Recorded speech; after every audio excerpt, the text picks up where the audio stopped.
He's an associate professor of philosophy at the Gulf University for Science and Technology in Kuwait, and he earned his PhD in philosophy at the Oxford University with a thesis entitled Play, Style in Hermeneutics, Structuralism and Wittgenstein, and then his habilitation followed in 2000 in Paris. He has been researching in Japan and also in China, as well as in Alabama. And then he was also a research fellow at the New York University. In his philosophy, he attempts to establish conceptual links between style, play, and dream, which applies as well to film. He has, of course, written in numerous articles. He has also published books, and he's specialized on aesthetics, but he has also done quite a contribution in the area of philosophy of film. So thank you for giving this lecture now. Yeah, thank you for giving me the opportunity to address a larger audience. I will try to be as funny as Peter Weibel, but I'm not sure if I can manage. My topic, so it is Werckmeister Harmonies, but I want to put it into context why I'm using it and how I'm using it, because it's not just because I want to analyze the film. This is a chapter, is a part of a book that will come out in May with Berghahn. The title of the book is Organic Cinema. It's similar to contemplative cinema or slow cinema. Now you might ask, why do we need that word? We have already contemplative cinema. I think organic is philosophically more interesting because there's much more to say in philosophical terms about what does it mean to be organic. So this is my idea of organic cinema, and then I take Tarr as an example. The main reason why I had this idea was that I work also on architecture, so I take the whole body of organic architecture, theoretical writings on organic architecture, which is huge because that exists since 100 years, and I apply that to cinema theory. Organic architecture exists since Frank Lloyd Wright, and lots of things have been written about it, so I use that and have this idea of organic cinema. So it would mean, well, could say what the organic architecture is doing in space. Organic cinema would do that in time. A space developing organically in organic architecture. You don't have a plan beforehand, but you create a room because you think that must be the room for that purpose and so on. And then you say, okay, now that's ready, let's make another room. And the plan, you make it afterwards for when you have to, for tax purposes. Now, organic cinema will be the same. We film that scene. Unfortunately, it takes 11 minutes, but that's the way it is. The person doesn't finish before 11 minutes, so we have to keep our camera on it. And then when that is finished, we think, what will we film next? What fits now? So the film is developing organically. That was my idea. So this space-time, in reality, it's not really like this. You have a lot of time consideration even in architecture. Architecture too is a temporal phenomenon because you are walking through the building. It's a little bit like a film because you see different things coming up. Jean Nouvel, if you saw his buildings, the museum in the Quai Branly in Paris, it's very much like going to the cinema. Different things appear, different images. And then you have space in cinema too, so that I consider that too. Yeah, so that is the context of the whole thing. But now comes Bela Tarr and Werckmeister Harmony, which interests me for one particular reason. Somehow what I'm doing here is similar to what the keynote speaker on the first day, Marcus Gabriel, did. He took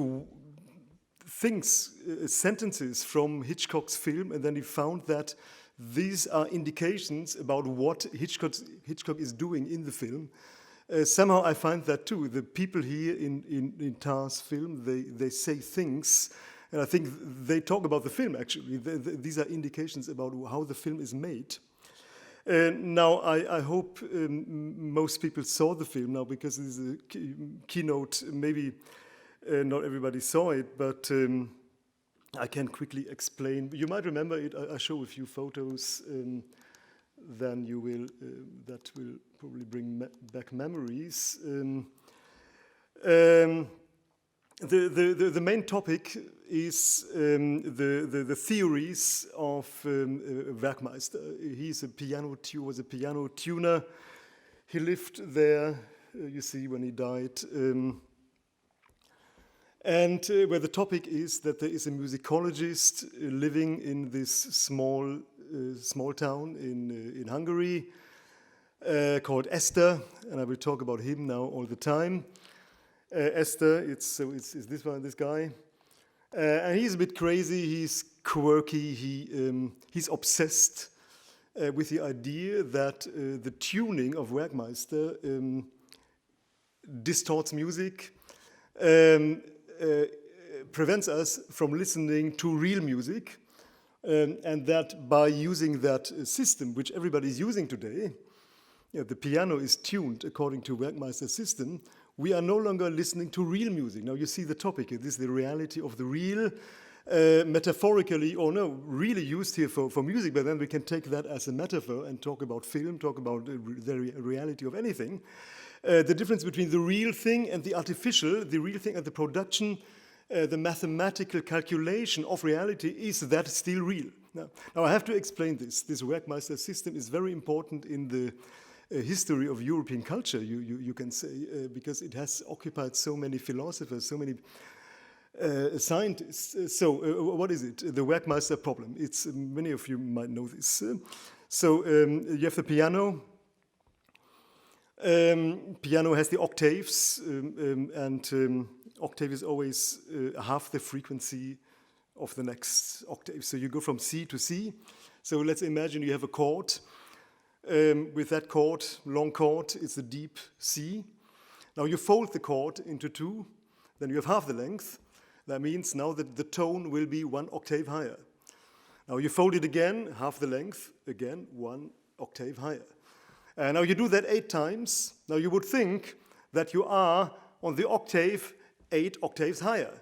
The problem is you aren't, and nobody knows why. There is a difference. There is a difference of a tone of, you are half a quarter tone off, which is quite a lot. Now what does that mean?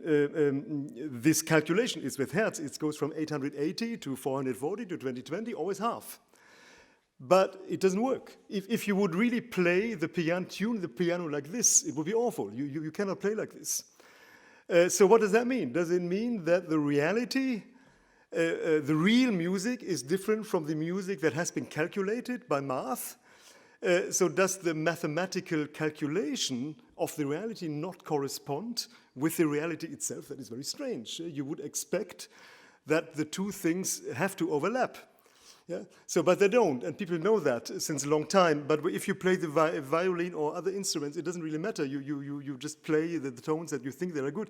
But when you invent a piano, what are you going to do? Are you following the math? You can't do it. So you have to adjust the tones. So some people did that better than others. If you just stretch it, it doesn't sound good. So the good piano tuners, they would try to put that little difference into intervals that we do not use very often anyway. And then there are other intervals that we use very often. Then they would keep it pure. So Werckmeister did that in the best way. He invented that way of tuning that most people liked, and we still use that today. Yeah? So it is about the falseness. The film is about Esther's obsession with the falseness of this harmonic scale. Thou it is used, so it's a kind of strange idea. But he thinks that music has become less perfect because the perfect thing must be nature. So we have to listen to that. But in reality, and afterwards he recognizes himself that this is not possible. The perfect thing is the artificial version, which is math. But that is not real. So that is the problem. So we know that there is a difference is this a problem of nature? Is there something wrong in nature? Is there something wrong with math? Is there something wrong with the human ear who doesn't manage to hear the right thing? We have calculated everything with the hertz, but still the human ear says, no, it doesn't sound right. Maybe it's a problem with the ear. But it doesn't make sense. I mean, we want to play music that sounds nice, that sounds reasonable. The whole problem is very old. There is Aristoxenus, the Greek philosopher. He found that already, and he was against Pythagoras because Pythagoras wanted to produce music mathematically. So it's linked to this. And you also see how much is this linked to organic philosophy, which has also a long tradition. Organic philosophy is Bergson, and then you have hermeneutics is an organic thing, and the Russians were good with inorganic philosophy around the turn of the century. A lot of organic philosophy is actually not mainstream Western philosophy. More closer, it appears in non-Western things actually quite often, but I don't want to extend on this.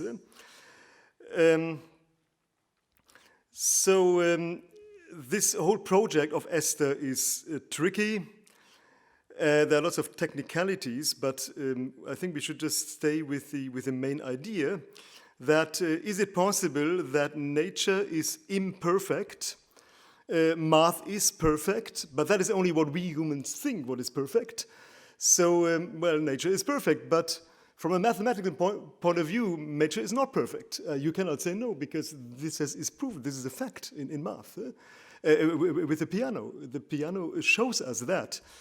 So maybe the rougher version sounds more organic, more perfect.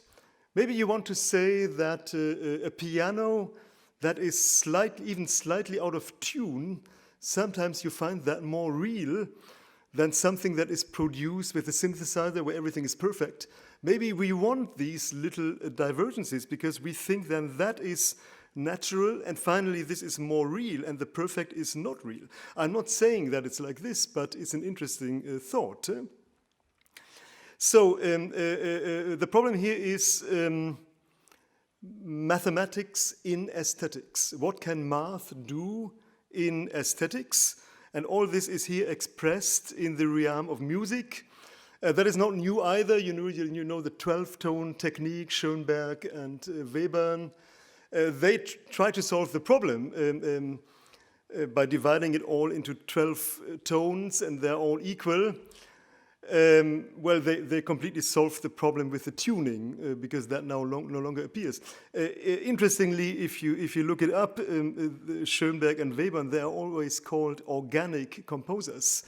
But is that actually organic? Are they not just more mathematical than all the others, and they are completely against the organic? I think rather that is the case.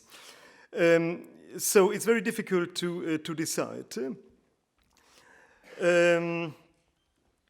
There is this paradox that we have here, but we have it often in organic philosophy. We thinking about the organic in music, which is an aesthetic phenomenon. It concerns the beauty of the music. So can math be the arbiter of beauty, or is there something more fundamental about the beauty which the ear can hear, but math simply cannot grasp this? It goes back to Renaissance, Vitruvius, then now we're back in architecture, but Vitruvius with his golden harmony, everything was calculated mathematically, the Vitruvian man. What is that? Is the man standing there in the circle with a square? And this is perfect. This is the perfect human being. But is that nature? Is nature that perfect? That is actually not the real man. It is just the man as it is calculated. So the whole problem comes up here. Many philosophers thought about that. There is Wittgenstein in his Foundations of Mathematics, where he is just thinking, he says mathematics is not referring to anything. It's just referring to itself. So if it's not referring to anything, is math about nature? No, it doesn't even refer to nature. So math is just, it's perfect, yeah. But it's not something real. It isn't, yeah, again, we have this problem with real, you know, Husserl and then Derrida on Husserl. It's a little bit the same problem that geometry has only an ideal object, but because that is so subjective, finally objective and subjective mean the same thing, because it's not about something real, it's just about figures, about a triangle, but where do you find a triangle in nature? So these thoughts about the gap between math and reality, they exist in many places in philosophy, and it appears here. So it addresses the reality character of math or geometry altogether.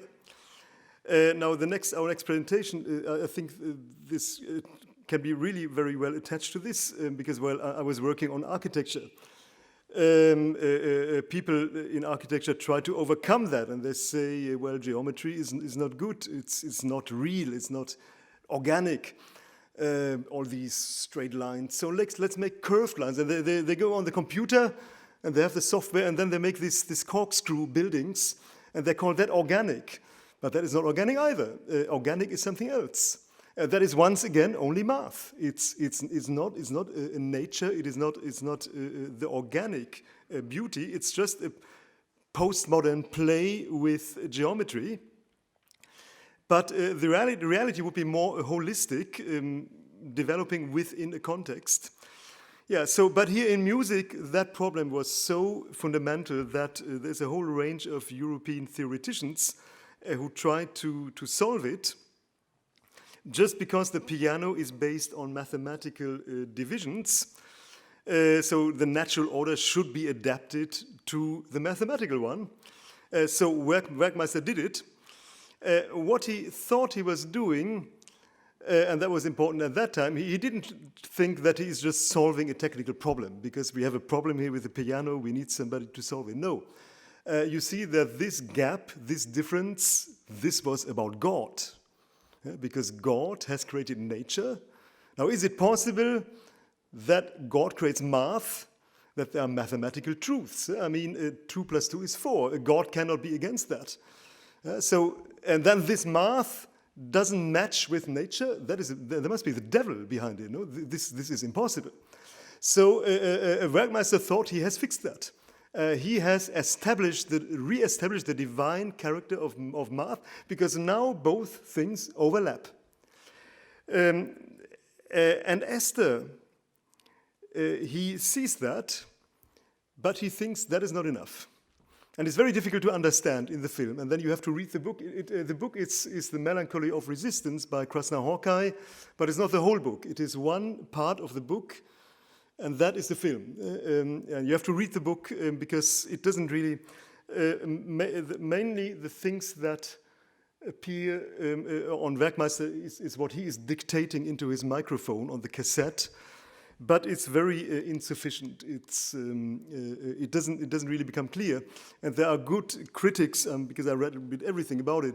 I don't want to say the name, but there is one critic who really got it wrong, who said that he wants to follow Werckmeister, and he wants no, he's against Werckmeister. The thing is that he wants to use Werckmeister's method, the whole approach, and then direct it against Werckmeister. So he wants to become a kind of inverted Werckmeister.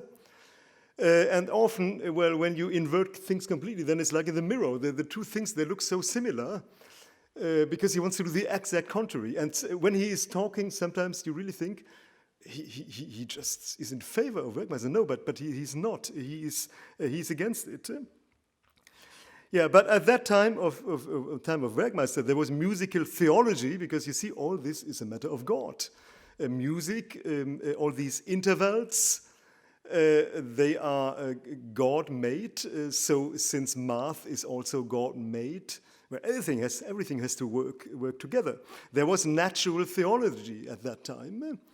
During Enlightenment, that means God can not only be revealed through the scriptures, but also through nature. So we are looking at nature and we see that there is God inside. Now a thing like that we are looking at music and it doesn't match with math, that is unacceptable, that has to be fixed. So it was very important, these things. This natural theology is old. Even Plato is saying things about that, but it became so important at the time of Werckmeister. And then there is astrotheology. You might have heard of that, because in the end everything must match with the stars, because there too everything can be calculated mathematically. And you don't want to say, well, I have calculated now this planet should, with that speed, it should be there in 1 hour, and then suddenly it doesn't work, and you don't know why. This is a whole system. It's a mathematical system. These divergences are not allowed because God would not do that. So there was astrotheology. The most important one is Kepler, and people often forget that. They think he's the straightforward scientist, but Kepler was all about finding something divine in the sky by calculating the movements of the stars. So all this can be linked together, this musical theology and then the astrotheology. Now, once again, the question is, what they are doing, is that organic? Many people would say yes, because it all holds together. It's a big whole, and then all the details are there, and it functions together. It's very organic. Now, I don't think that is organic.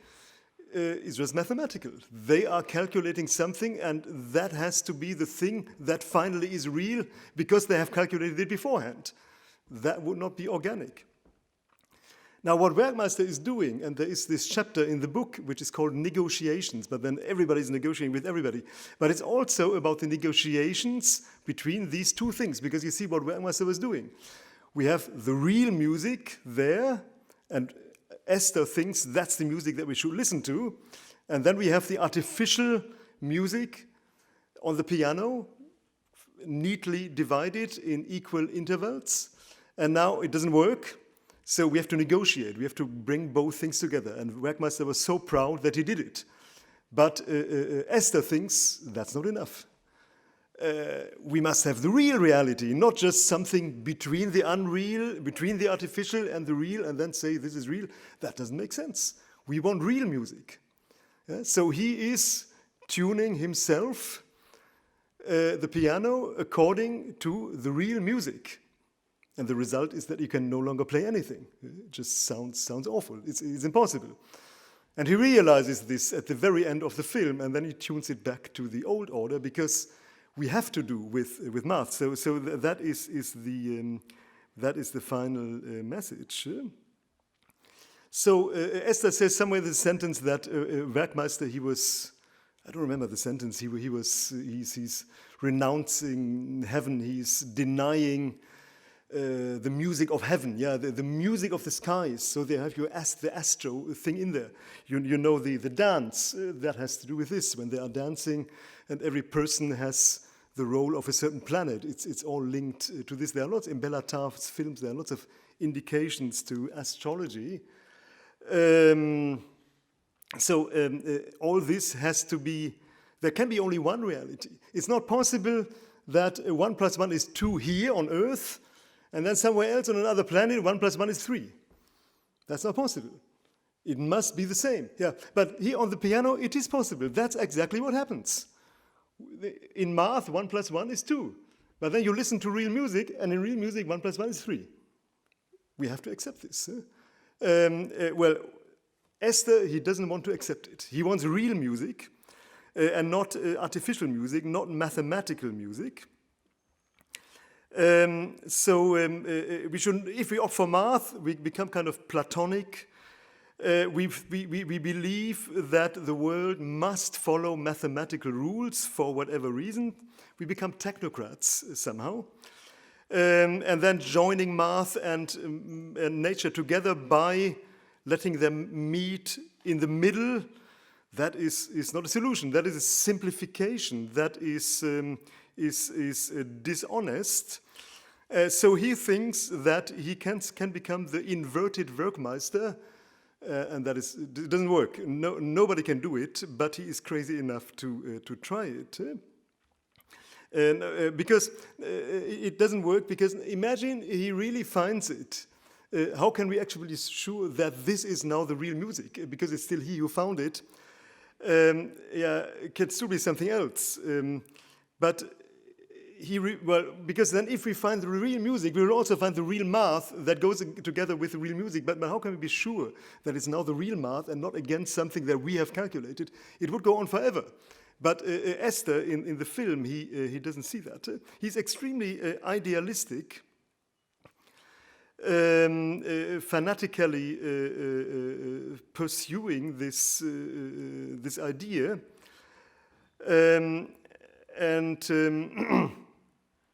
In the end, well, it doesn't work.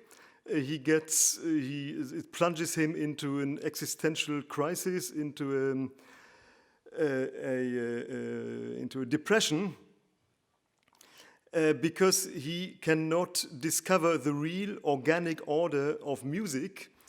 He begins to see that everything is artificial in the end. And that's just the way it is. Another way to express all this is to say that he thought that Werckmeister was joining music to math, and Esther, he wants to join math to music. He wants mathematics to become like music. I think that is the real difference. And it's very difficult to understand it. Many people got it wrong, because so often he uses the same method as Werckmeister. But then again, you can ask, what is actually the difference? If you join music to math or math to music, will you not have the same result in the end? All these are mental experiments. It's purely intellectual. But you see that it's an old problem. We have this with Vitruvian man. Much earlier than Enlightenment.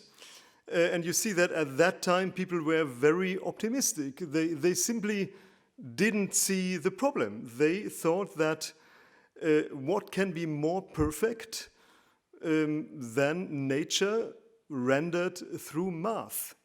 But here now, and that I think it's a modern idea. Maybe Schoenberg and Weber, they were also optimistic. They thought, let's just do it, and then that is a good music. But then with Husserl, Wittgenstein, and then these thoughts, we no longer accept this. We think it cannot be like this. We cannot engineer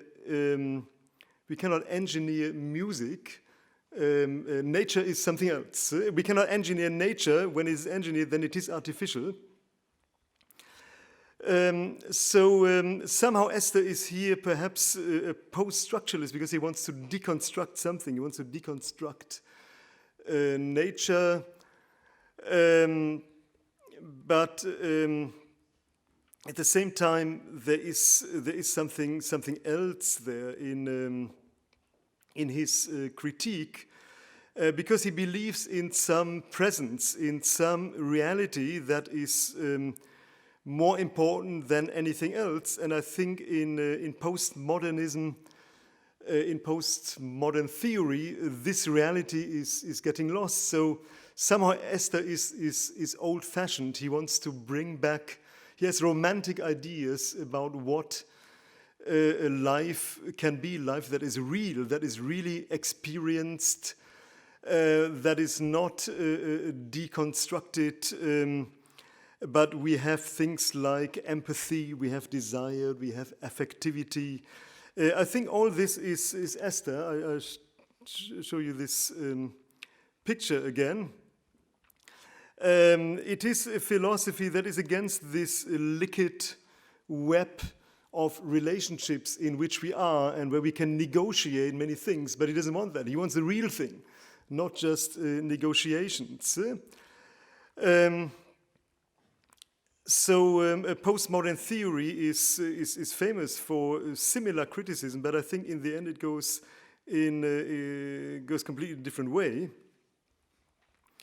If you think about all these thoughts about play in Gadamer or in Derrida, you would think that it's only deconstructive, but then at the same time you could say even Derrida, it's Schusterman who dug this out a long time ago, even Derrida with his deconstruction, that is also a kind of organic model, because when you have only differences, only the différence, you have only differences between things, that is actually a prototype of organic thinking.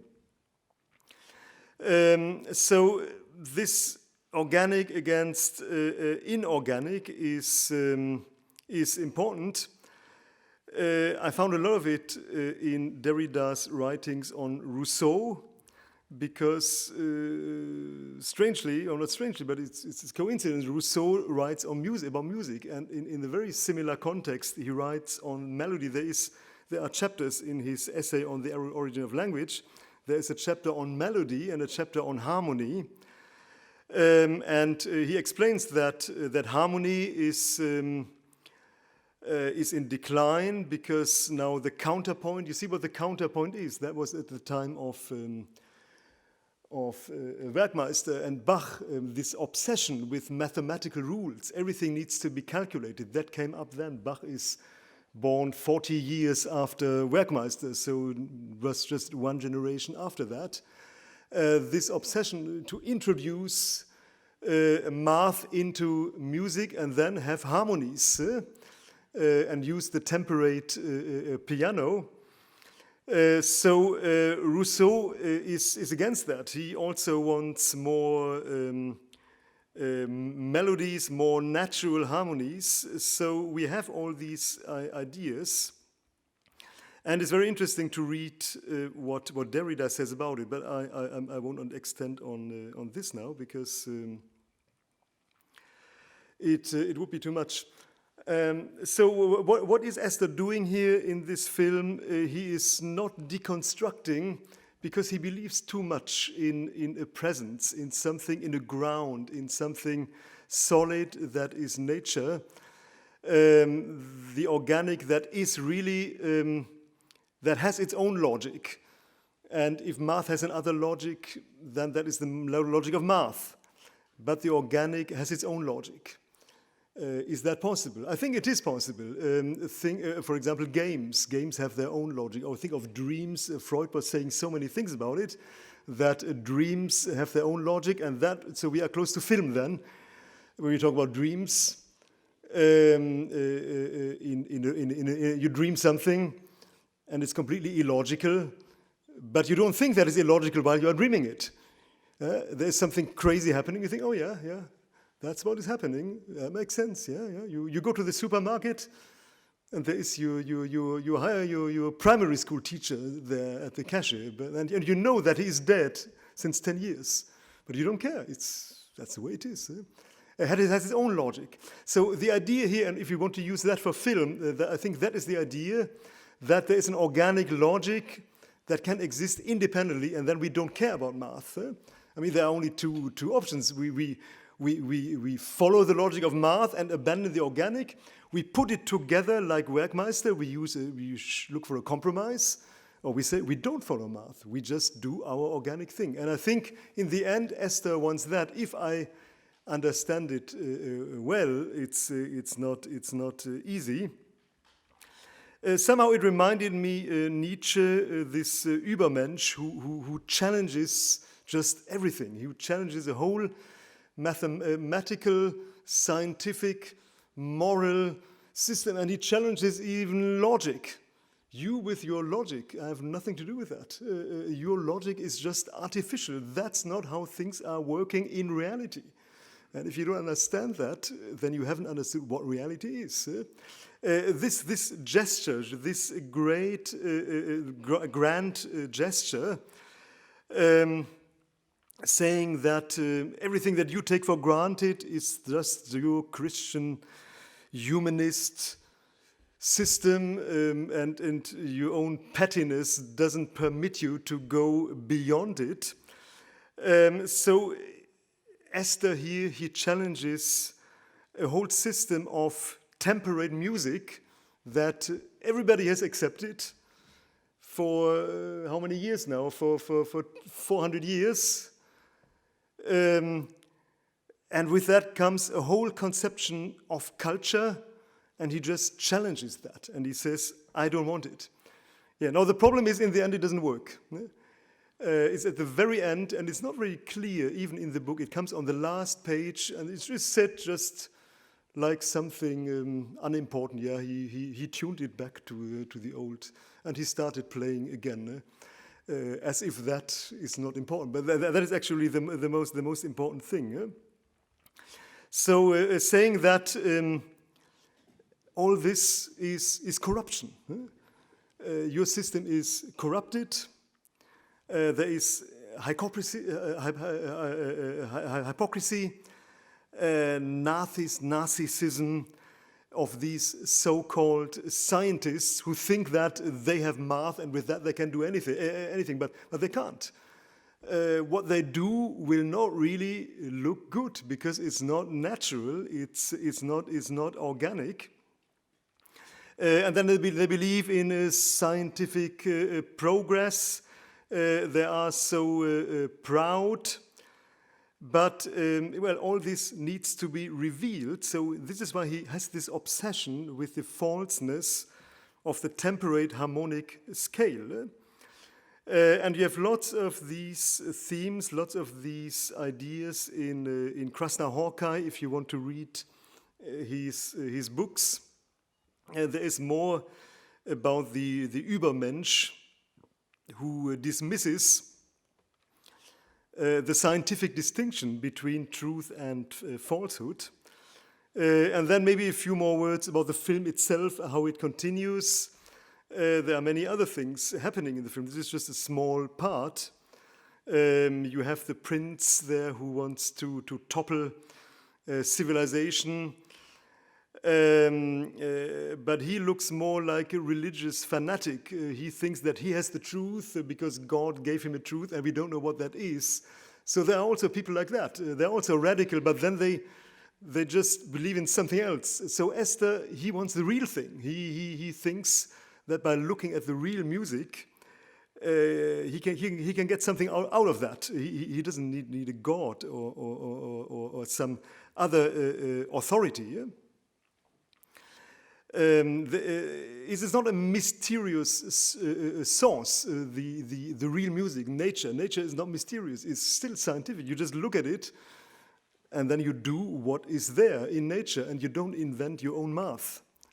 That is the idea. But anyway, there is also in here the opposition of nature to civilization, but I think it's not the deepest level, it's not the deepest interpretation of all this. Yeah, so I think I will rather stop here. But you see that, as I said at the beginning, there is something, there are statements in the film that tell you something about the film. The film itself is more obvious in Satan Tango, has a circular structure, and Krasner-Hawkeye's writing have often circular structures, so there is something organic in it. And then if you look at Krasner-Hawkeye's writings, how he is writing every sentence, there are books without punctuation, the whole book is just one sentence. So the sentences are developing organically as if he wants to create his own logic. He doesn't want to follow the grammar, and he's saying things. He wants to overcome grammar, because grammar, again, that is math.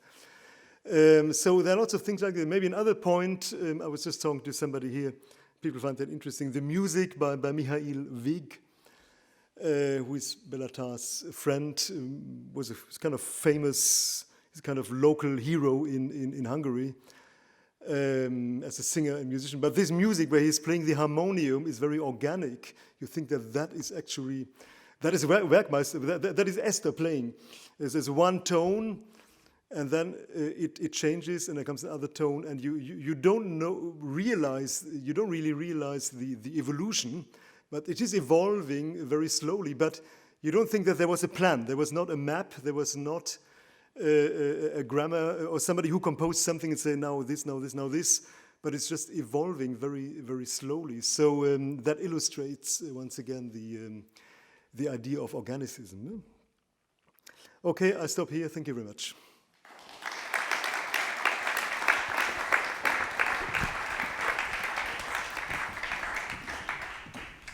Yeah, thank you so much. Please sit down. And we come now to the Q&A part. What I find so interesting in your proposal is to bring into the discussion about film and reality the question about mathematics.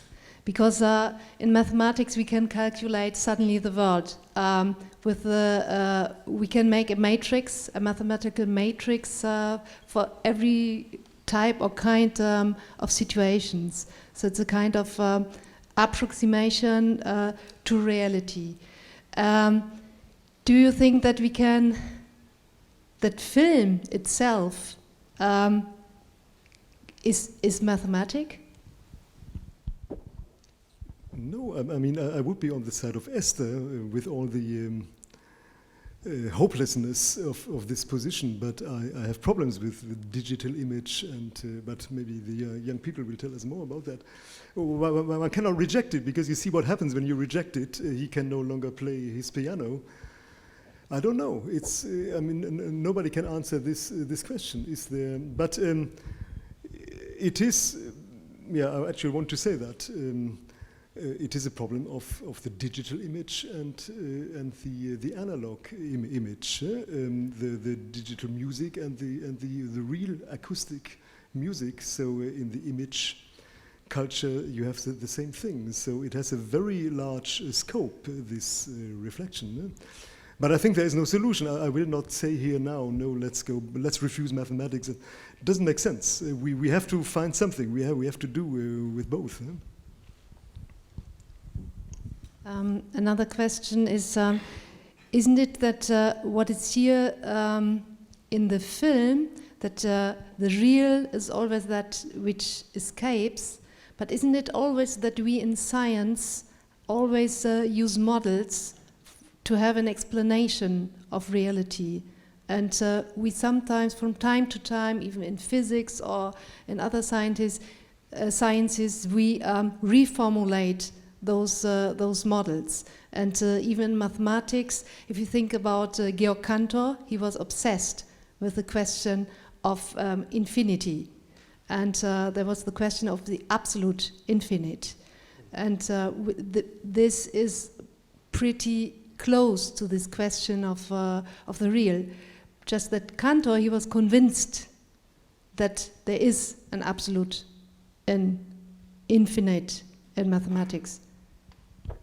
Yeah, it's good that you have this reflex. This is very close, and there is a book by Krasner-Hawkeye where almost half the book is about Cantor, where he, I don't want to say something wrong, but I think he finds in some library a book by an imaginary mathematician who was against Cantor, and then he gets very annoyed. He gets like, yeah, this person then is the equivalent of Esther. So once again we have Esther, but this time it's not Werckmeister who is the enemy, this time it's Cantor.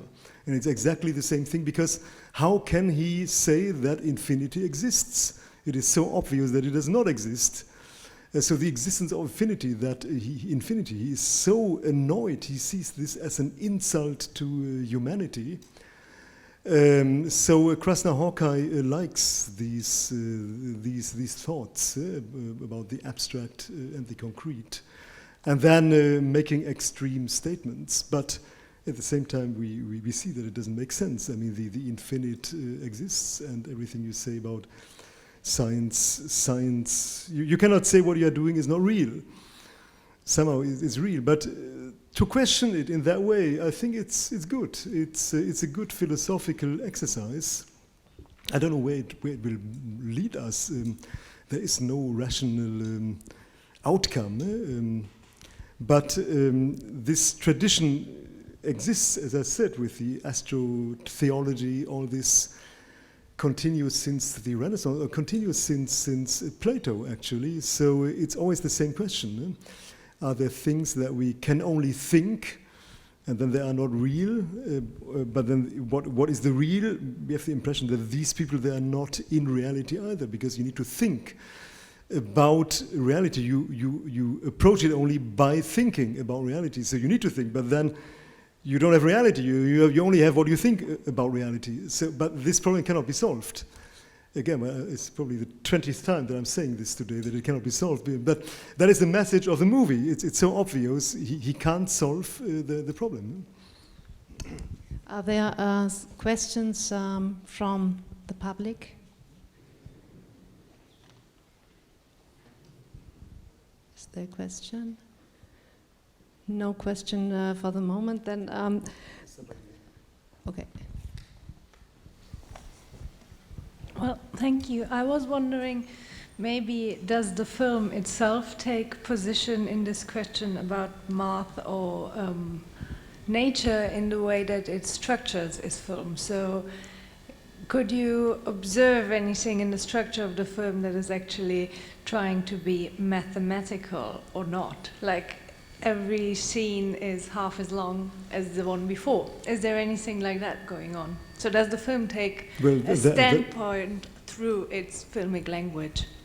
No, that would be a piano tuning if it's exactly half as the scene before. There must be something else. No, but Tarr, he said things like that he wants to, he doesn't use the word organic, but he doesn't make a script and he wants to film things just and then see how it evolves. He thinks a film has to be like this. And Krasna-Horka has the same system, and then there is a circular structure again, that you think the same thing is coming back but in another way.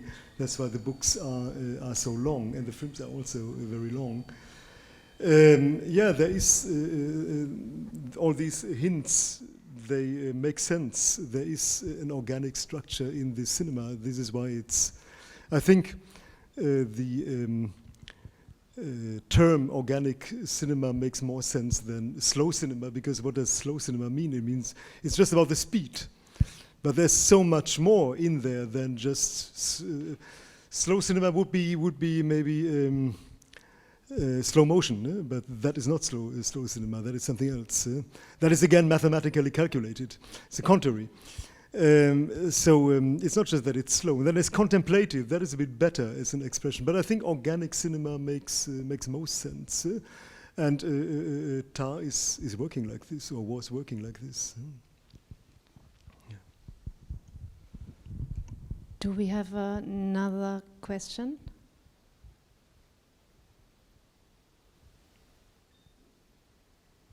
Yes. Thank you very much. I wanted to know if you could apply this to games, because in games you have the same problem. If you take the balancing tables and you go to the late game where it multiplies and multiplies, you can't do it by math. You always have to try it out also. So this would apply very much to computer games, for example. So what do you think about that? Yeah, well, I don't know much about computer games, but no, it's true. In games, we have this problem when it comes to the rule following, like what Wittgenstein wrote about, because games obviously have rules, like the piano has rules, very strict rules. You can't change. On a violin, you can change the rules. On a piano, you have strict rules. Now, you could think that anybody who follows those rules is playing a game. But he doesn't. There is something else. There's something else coming in. That is exactly the thing that Esther is looking for here in music. That it is not just about the mathematically calculable input in music, and games, it isn't either. Now you say they are multiplying. Yeah, I heard of that. I heard about that. On computers, they do something like that. And yeah, so there are games that they are repetitive, but something is changing. So there's a dynamic aspect. I mean, in the organic, we have the dynamic. It is not static. The contrary of organic is constructed. So are games constructed? If you construct a game, you will have a problem. People don't want to play it. There must be something organic, there must be a dynamic in the game that gives them this idea of freedom, because nobody wants to follow just rules, because we do that anyway, every day. We play a game because we have the feeling that by following the rules, we are doing something else. We follow them freely. I think that is Huizinga's definition of games, that in a game we follow rules that are absolutely binding but freely agreed upon. Both. You cannot transgress the game. At the same time, you must have the feeling to be free. You should not say, now I have to follow those rules. What a drag. There must be both. So it's a paradox. So the organic is a paradox. Music, everything that is creative, and music is something creative, is a paradox. And if you think that music is just mathematical, it's just a mathematical phenomenon, then you are killing that paradox. And music is no longer music. And I think that is Esther's idea in the film. But you can apply it to anything. You can apply it to architecture or to any art.